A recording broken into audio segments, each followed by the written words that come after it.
ओम गं गणपतये नमो नमः। श्रीमद्भागवत महापुराण षष्ठ स्कंद अतः चतुर्थ अध्याय हिरण्यकशिपु के अत्याचार में प्रहलाद के गुणों का वर्णन। नारद वाचा एवं वृत्तं सद्धृत्य हिरण्यकशिपुरथ परदात तत्तपस्या प्रीतो बरंगस्तस्य सुरदुर्भावना।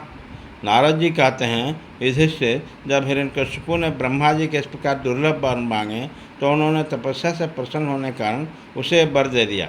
ब्रह्मा जी ने कहा, बेटा, जो वर मुझसे मांग रहे हो वे जीवों के लिए बहुत ही दुर्लभ है, परंतु दुर्लभ होने के कारण मैं तुम्हें वो सब वर दिए देता हूँ।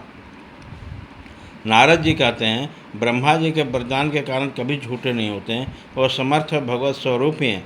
वरदान मिल जाने के कारण हिरण्यकशिपु ने उसकी पूजा की। तत्पश्चात प्रजापतियों से अपने स्तुति सुनते हुए वो अपने लोक को चले गए।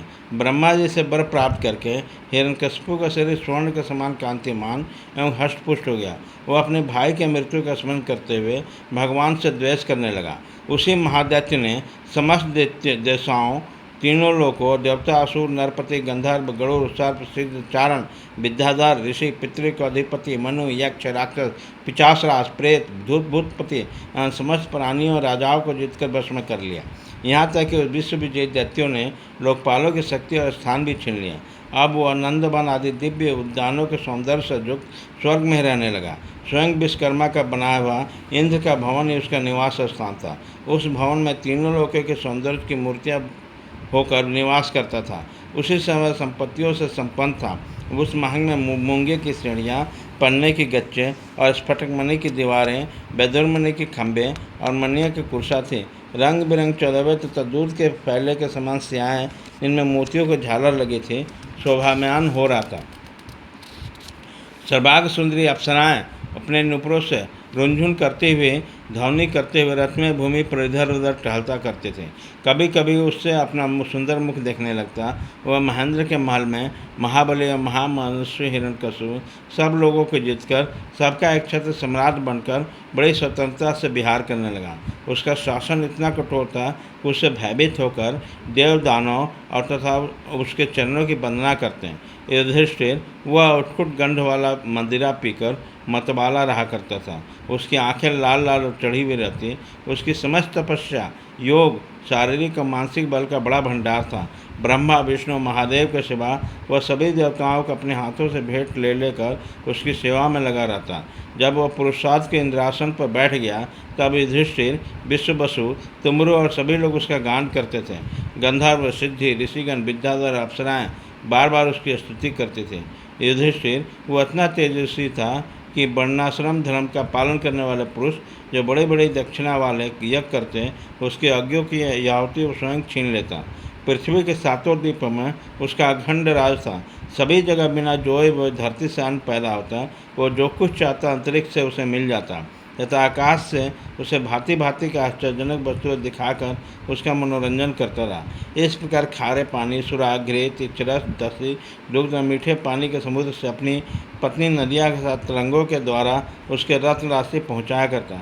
पर्वत अपनी घाटियों के रूप में उसके खेलने का स्थान जुटाते हैं। वृक्ष आदि सब ऋतुओं में फलते फूलते हैं। वह अकेला ही लोकपालों विभिन्न गुणों को धारण करता है। इस प्रकार दिग्विजयी और एक छत्र सम्राट होकर भी अपने को प्रिय लगने वाले विषयों को स्वच्छंद उपभोग करता, परंतु उसके विषय में भी उसकी तृप्ति न हो सकी, क्योंकि अनंतः वह इंद्रियों का दास ही तो था। युधिष्ठिर उसी रूप में भगवान को वही पार्षद था जिन्होंने सनकादि को शाप दिया था। वह ऐश्वर्य के मत में मतवाला हो रहा था तथा घमंड में चूर चूर होकर शास्त्रों की मर्यादा का उल्लंघन कर रहा था। देखते ही देखते उसके जीवन का बहुत सा समय बीत गया। उसके कठोर शासन में सब लोक और लोकपाल घबरा गए। जब उसके और कहीं किसी का आश्रय नहीं मिला तब उन्होंने भगवान की शरण ली। उन्होंने मन ही मन कहा, जहाँ सर्वात्मा जगदीश्वर श्रीहरि निवास करते हैं और जिसे प्राप्त करके शांत और निर्मल सन्यासी महात्मा फिर लौटते नहीं, भगवान के उस परम धाम को हम नमस्कार करते हैं। इसी भाव से अपने इंद्रियों का संयम और मन को समाहित करके उन लोगों को खाना पीना और सोना छोड़ दिया तथा निर्मल हृदय से भगवान की आराधना की। एक दिन मेघ के समान गंभीर आकाशवाणी सुनाई दी। उसकी ध्वनि से दिशाएं गूंज उठी। साधुओं को अभय देने वाले थे। श्रेष्ठ देवताओं, डरो मत, तुम सब लोगों का कल्याण हो। मेरे दर्शन से प्राणियों के परम कल्याण की प्राप्ति हो जाती है। इस नीच दैत्य की इसकी दुष्टता का अभी मुझे पहले से पता है। मैं इसको मिटा दूंगा। अभी कुछ दिनों की प्रतीक्षा करो। कोई भी प्राणी जब देवता, वेद, गाय, ब्राह्मण, शास्त्र, धर्म और मुझसे द्वेष करने लगता है तब शीघ्र ही उसका विनाश हो जाता है। जब यह बैरहीन, शांत और महात्मा पुरुष प्रहलाद से द्रोह करेगा, उसका अनिष्ट करना चाहेगा तथा वर के कारण शक्ति संपन्न होने पर भी इसे मैं अवश्य मार डालूंगा। भागे खत्म।